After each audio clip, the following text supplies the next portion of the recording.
Histórias do Caminho, Allan Kardec, Mensagens póstumas aos Espíritas. Ocupa-te desde já com o trabalho que tens esboçado sobre os meios de seres um dia útil aos teus irmãos em crença e de servires a causa da doutrina, porque será possível que os acontecimentos que se desenrolarão não te deixem lazeres bastantes para te consagrares ao referido trabalho. Esses próprios acontecimentos darão lugar a fases durante as quais o pensamento humano poderá produzir-se com absoluta liberdade. Nesses momentos, os cérebros em delírio, baldos de qualquer orientação sã, gerarão enormidades tais, que a notícia do próximo aparecimento da besta do Apocalipse a ninguém espantaria e passaria despercebida. A imprensa vomitará todas as loucuras humanas, até se esgotarem as paixões a que ela terá dado nascimento. Semelhante época será favorável aos espíritas. Eles se arregimentarão, prepararão seus materiais e suas armas. Ninguém pensará em molestá-los, por isso que eles a ninguém causarão embaraço. Serão os únicos discípulos do Espírito, os outros serão discípulos da matéria. Jesus, Kardec e nós.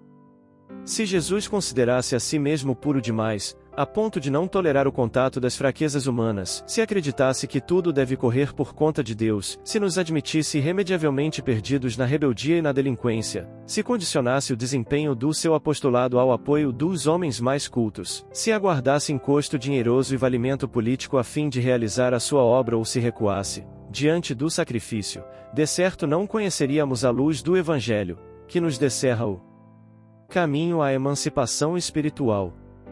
Se Allan Kardec superestimasse a elevada posição que lhe era devida na aristocracia da inteligência, colocando honras e títulos merecidos, acima das próprias convicções, se permanecesse na expectativa da adesão de personalidade ilustres à mensagem de que se fazia portador, se esperasse cobertura financeira para tirar-se a tarefa, se avaliasse as suas dificuldades de educador, com escasso tempo para esposar compromissos diferentes do magistério ou se retrocedesse, perante as calúnias e injúrias que lhe ençaram a estrada, não teríamos a codificação da doutrina espírita, que complementa o Evangelho, integrando-nos na responsabilidade de viver. Refletindo em Jesus e Kardec, ficamos sem compreender a nossa inconsequência, quando nos declaramos demasiadamente virtuosos, ocupados, instruídos, tímidos, incapazes ou desiludidos para atender às obrigações que nos cabem na doutrina espírita. Isso porque se eles, o mestre e o apóstolo da renovação humana, passaram entre os homens, sofrendo dilacerações e exemplificando o bem, por amor à verdade, quando nós, consciências endividadas, fugimos de aprender e servir, em proveito próprio, indiscutivelmente, estaremos sem perceber, sob a hipnose da obsessão oculta, carregando equilíbrio por fora e loucura por dentro. Emmanuel. Minha missão. 12 de abril de 1860. Em casa do Sr. Deal, médium, e Sr. Crozet. Comunicação espontânea obtida na minha ausência. Pela sua firmeza e perseverança, o vosso presidente desmanchou os projetos dos que procuravam destruir-lhe o crédito e arruinar a sociedade, na esperança de desfecharem na doutrina um golpe fatal. Honra-lhe seja. Fique ele certo de que estamos a seu lado e que os espíritos de sabedoria se sentirão felizes por poderem assisti-lo em sua missão. Quantos desejariam desempenhar a sombra dessa missão, para receberem a sombra dos benefícios que decorrem dela? Ela, porém, é perigosa e, para cumpri-la, são necessárias uma fé e uma vontade inabaláveis, assim como abnegação e coragem para afrontar as injúrias, os sarcasmos, as decepções e não se alterar com a lama que a inveja e a calúnia atirem. Nessa posição, o menos que pode acontecer a quem a ocupa é ser tratado de louco e de charlatão. Deixai que falem. Deixai que pensem livremente, e tudo, exceto a felicidade eterna, dura pouco. Tudo vos será levado em conta e ficais sabendo que, para ser-se feliz, é preciso que se haja contribuído para a felicidade dos pobres seres de que Deus povoou a vossa terra. Permaneça, pois, tranquila e serena a vossa consciência, que é o precursor da felicidade celeste. O exemplo é o mais poderoso agente de propagação. Sociedade de Paris, sessão de 30 de abril, 1869. Venho esta noite, meus amigos, falar-vos por alguns instantes. Na última sessão não respondi, estava ocupado a lures. Nossos trabalhos como espíritos são muito mais extensos do que podeis supor e os instrumentos de nossos pensamentos nem sempre estão disponíveis. Tenho ainda alguns conselhos a vos dar quanto à marcha que deveis seguir perante o público, com o objetivo de fazer progredir a obra que devotei à minha vida corporal, e cujo aperfeiçoamento acompanho na erraticidade. O que vos recomendo principalmente antes de tudo, é a tolerância, a afeição, a simpatia de uns para com os outros e também para com os incrédulos. Quando vedes um cego na rua, o primeiro sentimento que se impõe é a compaixão. Que assim seja, também, para com os vossos irmãos cujos olhos estão velados pelas trevas da ignorância ou da incredulidade, lamentai-os, em vez de os censurar. Mostrai, por vossa doçura, a vossa resignação em suportar os males desta vida, a vossa humildade em meio às satisfações, vantagens e alegrias que Deus vos envia. Mostrai que há em vós um princípio superior, uma alma obediente a uma lei, a uma verdade também superior, o Espiritismo. As brochuras, os jornais, os livros, as publicações de toda sorte são meios poderosos de introduzir a luz por toda parte, mas o mais seguro, o mais íntimo e o mais acessível a todos é o exemplo na caridade, a doçura e o amor. Agradeço à sociedade por ajudar os verdadeiros infortunados que lhes são indicados. Eis o bom espiritismo, eis a verdadeira fraternidade. Ser irmãos, e é ter os mesmos interesses, os mesmos pensamentos, o mesmo coração. Espíritas, sois todos irmãos na mais santa acepção do termo. Pedindo que vos ameis uns aos outros, não faço senão lembrar a divina palavra daquele que, há 1800 anos, trouxe à terra pela primeira vez o germen da igualdade. Segui a sua lei, que ela é a vossa, nada fiz do que tornar mais palpáveis alguns de seus ensinamentos. Obscuro operário daquele mestre, daquele espírito superior emanado da fonte de luz, refleti essa luz como o perilampo reflete a claridade de uma estrela. Mas a estrela brilha nos céus e o perilampo brilha na terra, nas trevas. Tal é a diferença. Continuai as tradições que vos deixei ao partir. Que o mais perfeito acordo, a maior simpatia e a mais singular abnegação reinem no seio da comissão. Espero que ela saiba cumprir com honra, fidelidade e consciência o mandato que lhe é confiado. Ah! Quando todos os homens compreenderem o que encerram as palavras amor e caridade, não mais haverá na terra soldados inimigos, só haverá irmãos, não mais haverá olhares irritados e selvagens, só haverá frontes inclinadas para Deus. Até logo, caros amigos, e ainda obrigado, em nome daquele que não esquece o copo d'água e o óbolo da viúva. Allan Kardec. A regeneração. Marcha do Progresso. Paris, 20 de junho de 1869. Desde longos séculos as humanidades prosseguem uniformemente sua marcha ascendente através do tempo e do espaço. Cada uma delas percorre, etapa por etapa, a rota do progresso, e se diferem pelos meios infinitamente variados que a providência dispôs em suas mãos, são chamadas a se fundirem todas, a se identificarem na perfeição, já que todas partem da ignorância e da inconsciência de si mesmas para se aproximarem indefinidamente do mesmo fim, e Deus, para alcançarem a felicidade suprema pelo conhecimento e pelo amor. Há universos e mundos, como povos e indivíduos. As transformações físicas da Terra, que sustenta o corpo, podem dividir-se em duas formas, assim como as transformações morais e intelectuais que alargam o espírito e o coração. A Terra se modifica pela cultura, pelo arroteamento e pelos esforços perseverantes dos seus possuidores interessados, mas, a esse aperfeiçoamento incessante devemos juntar os grandes cataclismos periódicos, que são, para o regulador supremo, o que são a enxada e a charrua para o lavrador. As humanidades se transformam e progridem pelo estudo perseverante e pela permuta de pensamentos. Instruindo-se e instruindo os outros, as inteligências se enriquecem, mas os cataclismos morais que regeneram o pensamento são necessários para determinar a aceitação de certas verdades. Assimilam-se sem abalos e progressivamente as consequências de verdades aceitas. É preciso um concurso imenso de esforços perseverantes para que se aceitem novos princípios. Marcha-se lentamente e sem fadiga sobre um caminho plano, mas é necessário reunir todas as suas forças para transpor um atalho agreste e destruir os obstáculos que surgem. É então que, para avançar, deve o homem quebrar necessariamente a corrente que o liga ao pelourinho do passado, pelo hábito, pela rotina e pelo preconceito, a não ser assim, O obstáculo fica sempre de pé, e ele girará num círculo sem saída até que tenha compreendido que, para vencer a resistência que obstrui a rota do futuro, não basta quebrar armas envelhecidas e danificadas, é indispensável criar outras. Destruir um navio que faz água por todos os lados, antes de empreender uma travessia marítima, é medida de prudência, mas será ainda necessário, para realizar a viagem, que se criem novos meios de transporte. Entretanto, eis onde se encontra atualmente certo número de homens de progresso, tanto no mundo moral e filosófico, quanto nos outros mundos do pensamento. Minaram tudo, tudo atacaram. As ruínas se espalham por toda parte, mas eles ainda não compreenderam que sobre tais ruínas é preciso edificar algo de mais sério que um livre pensamento e uma independência moral, independentes apenas da moral e da razão. O nada em que se apoiam não é uma palavra muito profunda somente por ser vazia.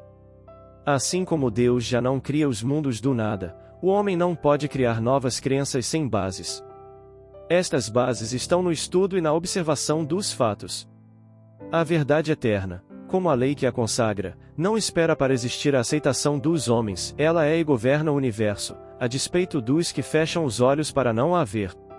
A eletricidade existia antes de Galvani e o vapor antes de Papin, como a nova crença e os princípios filosóficos do futuro existiam antes que os publicistas e os filósofos os tivessem consagrado. Sede pioneiros perseverantes e infatigáveis. Se vos chamarem de loucos como fizeram a Salomão de Caos, se vos repelirem como Fulton, marchai sempre, porque o tempo, esse juiz supremo, saberá tirar das trevas os que alimentam o farol que deve, um dia, iluminar a humanidade inteira. Na Terra, o passado e o futuro são os dois braços de uma alavanca que tem no presente o seu ponto de apoio. Enquanto a rotina e os preconceitos estiverem em curso, o passado estará no apogeu.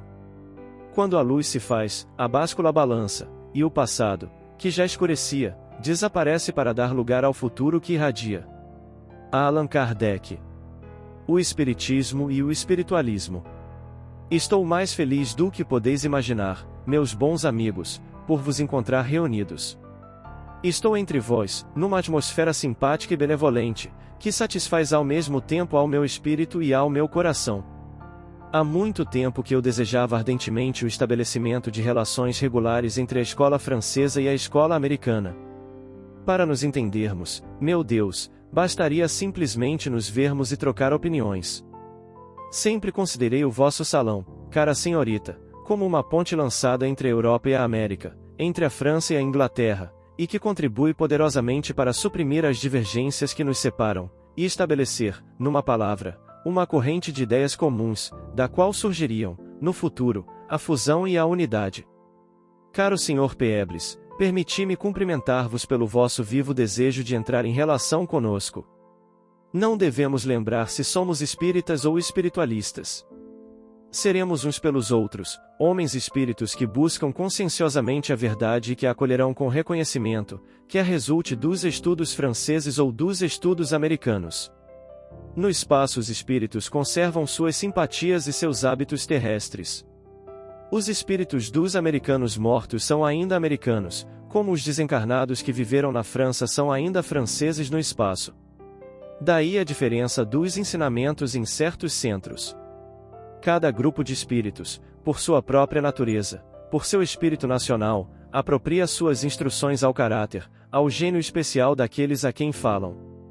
Mas, assim como na Terra, as barreiras que separam as nacionalidades tendem a desaparecer, também no espaço os caracteres distintivos se apagam, as nuances se confundem e, num tempo futuro, menos afastado do que supondes, não mais haverá na Terra nem no espaço, nem franceses, nem ingleses, nem americanos, mas homens espíritos, filhos de Deus da mesma maneira, e aspirando, por todas as suas faculdades, ao progresso e à regeneração universais.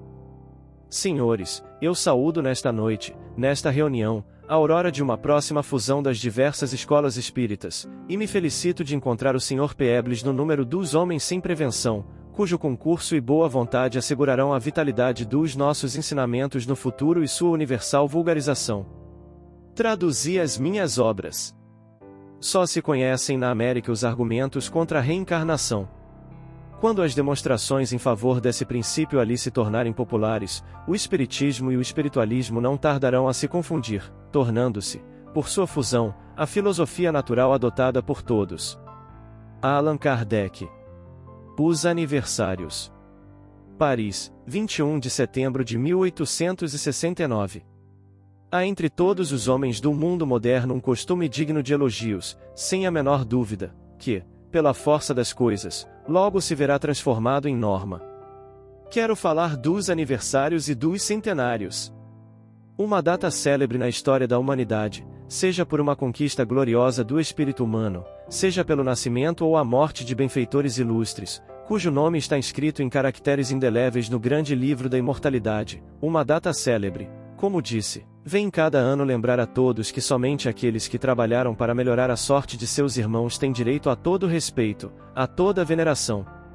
As datas sangrentas se perdem na noite dos tempos, e se por vezes ainda nos lembramos com orgulho as vitórias de um grande guerreiro, é com profunda emoção que nos recordamos dos que procuraram, por meio de armas mais pacíficas, derrubar as barreiras que separam as nacionalidades.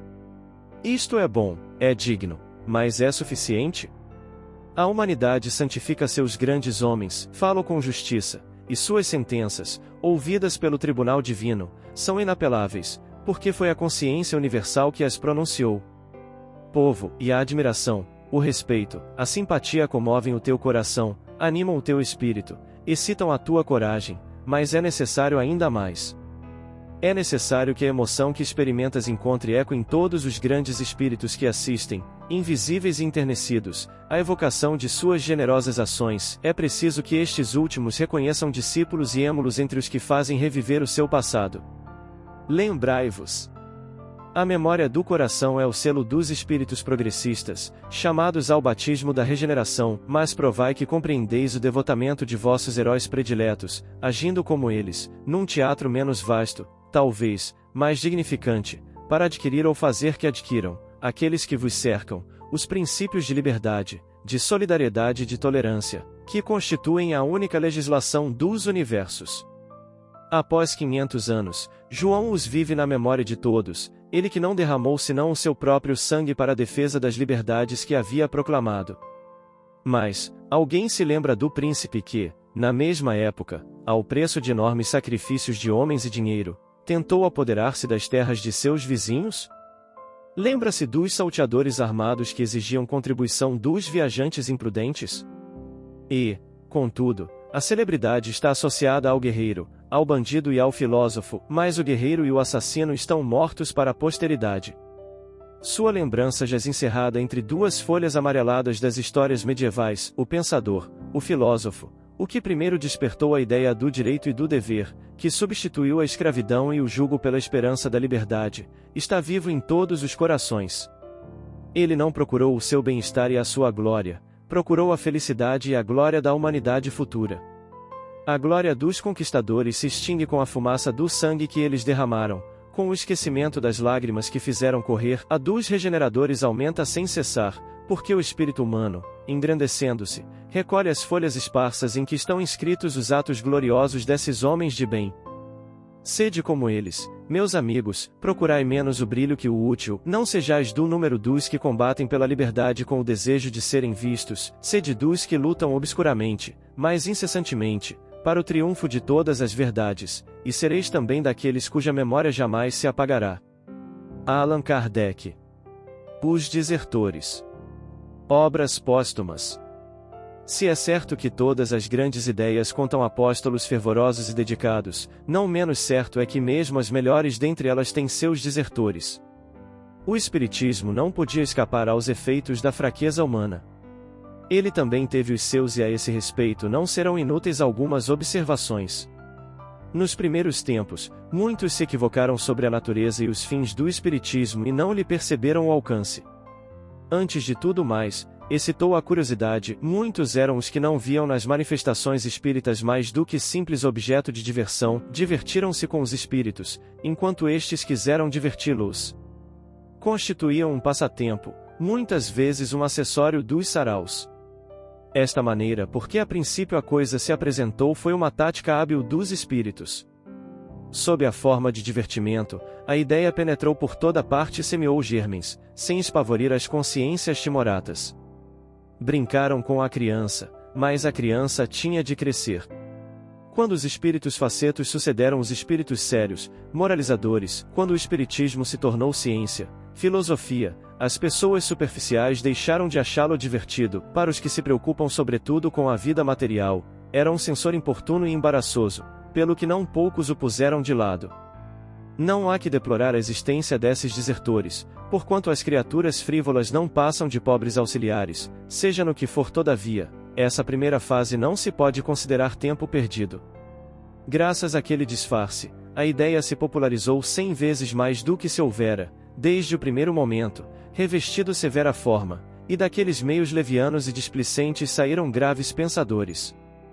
Postos em moda pelo atrativo da curiosidade, constituindo um engodo, os fenômenos tentaram a cupidez dos que andam à cata do que surge como novidade, na esperança de encontrar aí uma porta aberta. As manifestações pareceram coisa maravilhosamente explorável e não faltou quem pensasse em fazer delas um auxiliar de seus negócios. Para outros, era uma variante da arte da adivinhação, um processo, talvez mais seguro do que a cartomancia, a quiromancia, a borra de café, etc., etc., para se conhecer o futuro e descobrir coisas ocultas, uma vez que, segundo a opinião então corrente, os espíritos tudo sabiam. Vendo, afinal, essas pessoas que a especulação lhes escapava dentre os dedos e dava em mistificação, que os espíritos não vinham ajudá-las a enriquecer, nem lhes indicar números que seriam premiados nas loterias, ou revelar-lhes a boa sorte, ou levá-las a descobrir tesouros, ou a receber heranças, nem ainda facultar-lhes uma invenção frutuosa de que tirassem patente, suprir-lhes em suma ignorância e dispensá-las do trabalho intelectual e material, os espíritos para nada serviam e suas manifestações não passavam de ilusões. Tanto essas pessoas deferiram louvores ao espiritismo, durante todo o tempo em que esperaram auferir dele algum proveito, quanto o denegriram desde que chegou a decepção.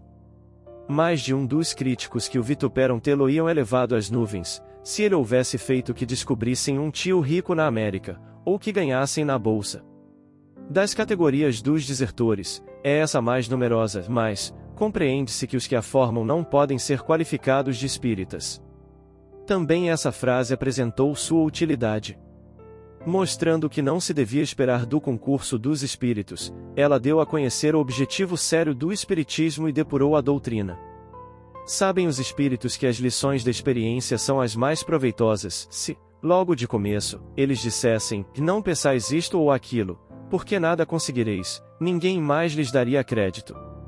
Essa razão por que deixaram que as coisas tomassem o rumo que tomaram, foi para que da observação ressaltasse a verdade. As decepções desanimaram os exploradores e contribuíram para que o número deles diminuísse. Eram parasitos de que elas, as decepções, livraram o espiritismo, e não adeptos sinceros. Alguns indivíduos, mais perspicazes do que outros, entreviram o homem na criança que acabava de nascer e temeram-na, como Herodes temeu o menino Jesus. Não se atrevendo a atacar de frente o espiritismo, esses indivíduos incitaram agentes com o encargo de o abraçarem para asfixiá-lo, agentes que se mascaram para em toda parte se intrometerem, para suscitarem habilmente a desafeição nos centros e espalharem, dentro destes, com furtiva mão, o veneno da calúnia, acendendo, ao mesmo tempo, o facho da discórdia, inspirando atos comprometedores, tentando desencaminhar a doutrina, a fim de torná-la ridícula ou odiosa e simular em seguida defecções. Outros ainda são mais habilidosos, pregando a união, semeiam a separação, destramente levantam questões irritantes e ferinas, despertam o ciúme da preponderância entre os diferentes grupos, deleitar-se-iam, vendo-os apedrejar-se e erguer bandeira contra bandeira, a propósito de algumas divergências de opiniões sobre certas questões de forma ou de fundo, as mais das vezes provocadas intencionalmente. Todas as doutrinas têm tido seu Judas, o espiritismo não poderia deixar de ter os seus e eles ainda não lhe faltaram. Esses são espíritas de contrabando, mas que também foram de alguma utilidade, que ensinaram ao verdadeiro espírita a ser prudente, circunspecto e a não se fiar nas aparências. Por princípio, deve-se desconfiar dos entusiasmos demasiados febris, são quase sempre fogo de palha, ou simulacros, ardores ocasionais, que suprem com a abundância de palavras a falta de atos. A verdadeira convicção é calma, refletida, motivada, revela-se, como a verdadeira coragem, pelos fatos, isto é, pela firmeza, pela perseverança e, sobretudo, pela abnegação. O desinteresse moral e material é a legítima pedra de toque da sinceridade. Está um cunho sui generis, exterioriza-se por matizes muitas vezes mais fáceis de ser compreendidos do que definidos, é sentida por efeito dessa transmissão do pensamento, cuja lei o Espiritismo regulou, sem que a falsidade chegue nunca a simulá-la completamente, visto não lhe ser possível mudar a natureza das correntes fluídicas que projeta de si. Ela, a sinceridade, considera erro dar troco à baixa e servil lisonja, que somente seduz as almas orgulhosas, lisonja por meio da qual precisamente a falsidade se trai para com as almas elevadas. Jamais pode o gelo imitar o calor. Se passarmos à categoria dos espíritas propriamente ditos, ainda aí depararemos com certas fraquezas humanas, das quais a doutrina não triunfará imediatamente. As mais difíceis de vencer-se são o egoísmo e o orgulho, as duas paixões originárias do homem. Entre os adeptos convictos, não há deserções, na legítima acepção do termo, visto como aquele que desertasse por motivo de interesse ou qualquer outro, nunca teria sido sinceramente espírita. Pode, entretanto, haver desfalecimentos. Pode dar-se que a coragem e a perseverança fraqueiem diante de uma decepção, de uma ambição frustrada, de uma preeminência não alcançada, de uma ferida no amor próprio, de uma prova difícil. Há o recuo ante o sacrifício do bem-estar, ante o receio de comprometer os interesses materiais, ante o medo do a que dirão? Há o ser-se abatido por uma mistificação, tendo como consequência, não o afastamento, mas o esfriamento, ao querer viver para si e não para os outros, o beneficiar-se da crença, mas sob a condição de que isso nada custe. Sem dúvida, podem os que assim procedem ser crentes, mas, sem contestação, crentes egoístas, nos quais a fé não ateou o fogo sagrado do devotamento e da abnegação, às suas almas custa o desprenderem-se da matéria. Fazem nominalmente número, porém não há contar com eles. Todos os outros são espíritas que em verdade merecem esse qualificativo. Aceitam por si mesmos todas as consequências da doutrina e são reconhecíveis pelos esforços que empregam por melhorar-se. Sem desprezarem, além dos limites do razoável, os interesses materiais, estes são, para eles, o acessório e não o principal, não consideram a vida terrena senão como travessia mais ou menos penosa, estão certos de que do emprego útil ou inútil que lhe derem depende o futuro, têm por mesquinhos os gozos que ela proporciona, em face do objetivo esplêndido que entrevêem no além, não se intimidam com os obstáculos com que topem no caminho, veem nas vicissitudes e decepções provas que não lhes causam desânimo, porque sabem que o repouso será o prêmio do trabalho. Daí vem que não se verificam entre eles deserções, nem falências. Por isso mesmo, os bons espíritos protegem manifestamente os que lutam com coragem e perseverança, aqueles cujo devotamento é sincero e sem ideias preconcebidas, ajudam-nos a vencer os obstáculos e suavizam as provas que não possam evitar-lhes, ao passo que, não menos manifestamente, abandonam os que se afastam deles e sacrificam a causa da verdade às suas ambições pessoais. Deveremos incluir também entre os desertores do espiritismo os que se retiram porque a nossa maneira de ver não lhes satisfaz, os que, por acharem muito lento ou muito rápido o nosso método, pretendem alcançar mais depressa e em melhores condições a meta que visamos? Certamente que não, se tem por guia a sinceridade e o desejo de propagar a verdade. Sim, se seus esforços tendem unicamente a se porem eles em evidência e a chamar sobre si a atenção pública, para a satisfação do amor próprio e de interesses pessoais. Tendes um modo de ver diferente do nosso, não simpatizais com os princípios que admitimos. Nada prova que estáis mais próximos da verdade do que nós. Pode-se divergir de opinião em matéria de ciência, investigai do vosso lado, como nós investigamos do nosso, o futuro dará a ver qual de nós está em erro ou com a razão. Não pretendemos ser os únicos a reunir as condições fora das quais não são possíveis estudos sérios e úteis, o que temos feito podem outros, sem dúvida, fazer. Que os homens inteligentes se agreguem a nós, ou se congreguem longe de nós, pouco importa. Se os centros de estudos se multiplicarem, tanto melhor, será um sinal de incontestável progresso, que aplaudiremos com todas as nossas forças. Quanto às rivalidades, às tentativas que façam por nos suplantarem, temos um meio infalível de não as temer. Trabalhamos para compreender, por enriquecer a nossa inteligência e o nosso coração, lutamos com os outros, mas lutamos com caridade e abnegação. O amor do próximo inscrito em nosso estandarte é a nossa divisa, a pesquisa da verdade, venha donde vier, o nosso único objetivo. Com tais sentimentos, enfrentamos a zombaria dos nossos adversários e as tentativas dos nossos competidores. Se nos enganarmos, não teremos o tolo amor próprio que nos leve a obstinar-nos em ideias falsas. Há, porém, princípios acerca dos quais podemos todos estar seguros de não nos enganarmos nunca: o amor do bem, a abnegação, a proscrição de todo sentimento de inveja e de ciúme. Estes princípios são os nossos, vemos neles os laços que prenderão todos os homens de bem, qualquer que seja a divergência de suas opiniões. Somente o egoísmo e a má-fé erguem entre eles barreiras intransponíveis. Mas, qual será a consequência de semelhante estado de coisas? Indubitavelmente, o proceder dos falsos irmãos poderá de momento acarretar algumas perturbações parciais, pelo que todos os esforços devem ser empregados para levá-las ao malogro, tanto quanto possível. Essas perturbações, porém, pouco tempo necessariamente durarão e não poderão ser prejudiciais ao futuro. Primeiro, porque são simples manobras de oposição, fadadas a cair pela força mesma das coisas. Depois, digam o que disserem, ou façam o que fizerem, ninguém seria capaz de privar a doutrina do seu caráter distintivo, da sua filosofia racional e lógica, da sua moral consoladora e regeneradora. Hoje, estão lançadas de forma inabalável as bases do Espiritismo. Os livros escritos sem equívoco e postos ao alcance de todas as inteligências serão sempre a expressão clara e exata do ensino dos Espíritos e o transmitirão intacto aos que nos sucederem. Insta não perder de vista que estamos num momento de transição e que nenhuma transição se opera sem conflito. Ninguém, pois, deve espantar-se de que certas paixões se agitem, por efeito de ambições malogradas, de interesses feridos, de pretensões frustradas. Pouco a pouco, porém, tudo se extingue, a febre se abranda, os homens passam e as novas ideias permanecem. Espíritas, se quereis ser invencíveis, sede benévolos e caridosos. O bem é uma couraça contra a qual sempre se quebrarão as manobras da malevolência. Nada, pois, temamos, o futuro nos pertence. Deixemos que os nossos adversários se debatam, apertados pela verdade que os ofusca. Qualquer oposição é impotente contra a evidência, que inevitavelmente triunfa pela força mesma das coisas. É uma questão de tempo a vulgarização universal do Espiritismo, e neste século o tempo marcha a passo de gigante, sob a impulsão do progresso. Allan Kardec. Observação.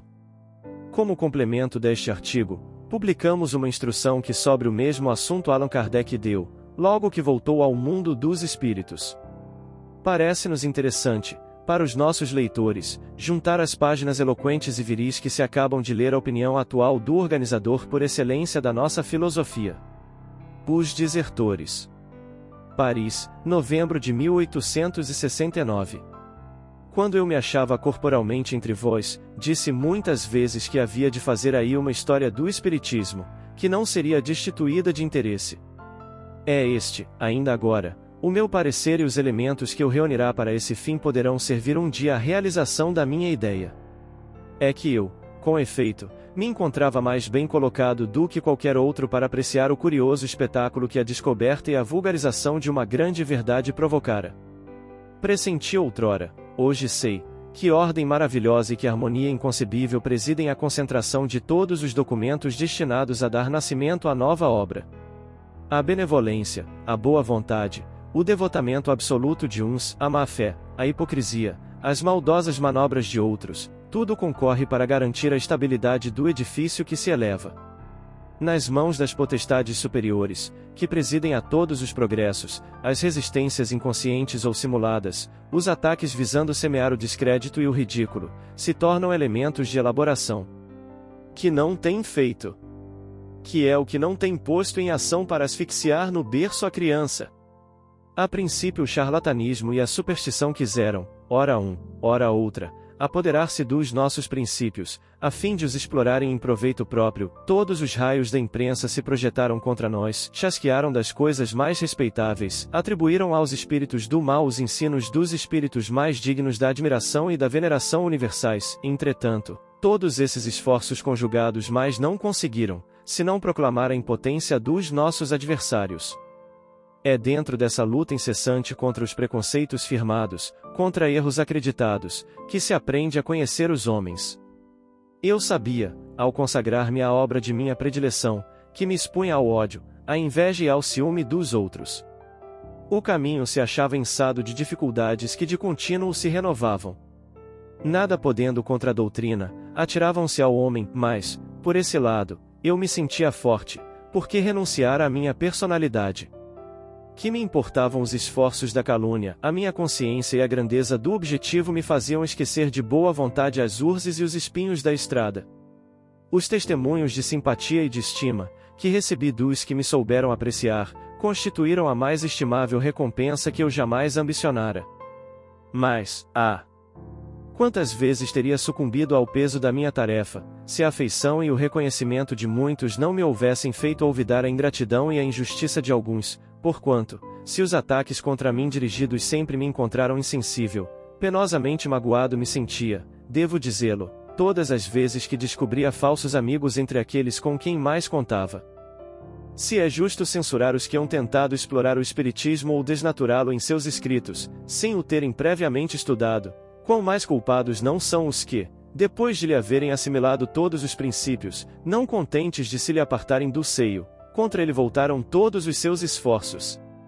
É, sobretudo, para os desertores dessa categoria que devemos implorar a misericórdia divina, pois que apagaram voluntariamente o facho que os iluminava e com o qual podiam esclarecer os outros. Eles, por isso, logo perdem a proteção dos bons espíritos, e conforme a triste experiência que temos feito, bem depressa chegam, de queda em queda, as mais críticas situações. Desde que voltei para o mundo dos espíritos, tornei a ver alguns desses infelizes. Arrependem-se agora, lamentam a inação em que ficaram e a má vontade de que deram prova, sem lograrem, todavia, recuperar o tempo perdido. Tornarão em breve à terra, com o firme propósito de concorrerem ativamente para o progresso e se verão ainda em luta com as tendências antigas, até que triunfem definitivamente. Fora de crer que os espíritas de hoje, esclarecidos por esses exemplos, evitariam cair nos mesmos erros. Assim, porém, não é. Ainda por longo tempo haverá irmãos falsos e amigos desacisados, mas, tal como seus irmãos mais velhos, não conseguirão que o espiritismo saia da sua diretriz. Embora causem algumas perturbações momentâneas e puramente locais, nem por isso a doutrina periclitará. Ao contrário, os espíritas transviados bem depressa reconhecerão o erro em que incidiram e virão colaborar com maior ardor na obra por um instante abandonada e, atuando de acordo com os espíritos superiores que dirigem as transformações humanitárias, caminharão a passo rápido para os ditosos tempos prometidos à humanidade regenerada. Allan Kardec. Fora da caridade não há salvação. Estes princípios, para mim, não existem apenas em teoria, pois que os ponho em prática, faço tanto bem quanto permite a minha posição, presto serviços quando posso, os pobres nunca foram repelidos de minha porta, ou tratados com dureza, foram recebidos sempre, a qualquer hora, com a mesma benevolência, jamais me queixei dos passos que hei dado para fazer um benefício, pais de família têm saído da prisão, graças aos meus esforços. Certamente, não me cabe inventariar o bem que já pude fazer, mas, do momento em que parecem esquecer tudo, é-me lícito, creio, trazer a lembrança que a minha consciência me diz que nunca fiz mal a ninguém, que hei praticado todo o bem que esteve ao meu alcance, e isto, repito, sem me preocupar com a opinião de quem quer que seja. A esse respeito trago tranquila consciência, e a ingratidão com que me hajam pago em mais de uma ocasião não constituirá motivo para que eu deixe de praticá-lo. A ingratidão é uma das imperfeições da humanidade. Como nenhum de nós está isento de censuras, é preciso desculpar os outros, para que nos desculpem a nós, de sorte a podermos dizer como Jesus Cristo, e atire a primeira pedra aquele que estiver sem pecado. Continuarei, pois, a fazer todo o bem que me seja possível, mesmo aos meus inimigos, porquanto o ódio não me cega. Sempre lhes estenderei as mãos, para tirá-los de um precipício, se oferecer oportunidade. Eis como entendo a caridade cristã. Compreendo uma religião que nos prescreve retribuamos o mal com o bem e, com mais forte razão, que retribuamos o bem com o bem. Nunca, entretanto, compreenderia a que nos prescrevesse que paguemos o mal com o mal. Pensamentos íntimos de Allan Kardec, num documento achado entre os seus papéis. Comentários finais. O Mestre e o Apóstolo. Luminosa, a coerência entre o Cristo e o Apóstolo que lhe restaurou a palavra. Jesus, o Mestre. Kardec, o Professor. Jesus refere-se a Deus, junto da fé sem obras. Kardec fala de Deus, rente às obras sem fé. Jesus é combatido, desde a primeira hora do Evangelho, pelos que se acomodam na sombra. Kardec é impugnado desde o primeiro dia do Espiritismo, pelos que fogem da luz. Jesus caminha sem convenções. Kardec age sem preconceitos. Jesus exige coragem de atitudes. Kardec reclama independência mental. Jesus convida ao amor. Kardec impele à caridade. Jesus consola a multidão. Kardec esclarece o povo. Jesus acorda o sentimento. Kardec desperta a razão. Jesus constrói. Kardec consolida. Jesus revela. Kardec descortina. Jesus propõe. Kardec expõe. Jesus lança as bases do cristianismo, entre fenômenos mediúnicos. Kardec recebe os princípios da doutrina espírita, através da mediunidade. Jesus afirma que é preciso nascer de novo. Kardec explica a reencarnação. Jesus reporta-se a outras moradas. Kardec menciona outros mundos. Jesus espera que a verdade emancipe os homens, ensina que a justiça atribui a cada um pelas próprias obras e anuncia que o Criador será adorado, na terra, em espírito. Kardec esculpe na consciência as leis do universo. Em suma, diante do acesso aos mais altos valores da vida, Jesus e Kardec estão perfeitamente conjugados pela sabedoria divina. Jesus, a porta. Kardec, a chave. Emmanuel. Vem archote de luz, vem Jesus, viva Jesus. Nascer, morrer, renascer ainda e progredir sempre, tal é a lei. Base bibliográfica. Obras póstumas, Allan Kardec, segunda parte, capítulo 33, Acontecimentos. Opinião Espírita, Emanuel André Luiz, pelo Espírito Emanuel, Médiuns Francisco Cândido Xavier Valdo Vieira, capítulo 4, Jesus, Kardec e nós. Obras póstumas, Allan Kardec, segunda parte, capítulo 16, Minha Missão 3. Revista Espírita, Allan Kardec, Jornal de Estudos Psicológicos, junho de 1869, Dissertações Espíritas, o exemplo é o mais poderoso agente de propagação. Revista Espírita, Allan Kardec, Jornal de Estudos Psicológicos, 1869 Janeiro, o Espiritismo em toda parte, Dissertações Espíritas, a Regeneração, Marcha do Progresso. Revista Espírita, Allan Kardec, Jornal de Estudos Psicológicos, outubro de 1869, o Espiritismo e o Espiritualismo. Revista Espírita, Allan Kardec, Jornal de Estudos Psicológicos, novembro de 1869, Dissertações Espíritas, os Aniversários. Revista Espírita, Allan Kardec, Jornal de Estudos Psicológicos, dezembro de 1869, Os Desertores, Obras Póstumas.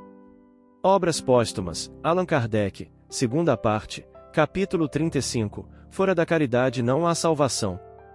Opinião Espírita, Emanuel André Luiz, pelo Espírito Emanuel, Médiuns Francisco Cândido Xavier Valdo Vieira, capítulo 2, O Mestre e o Apóstolo.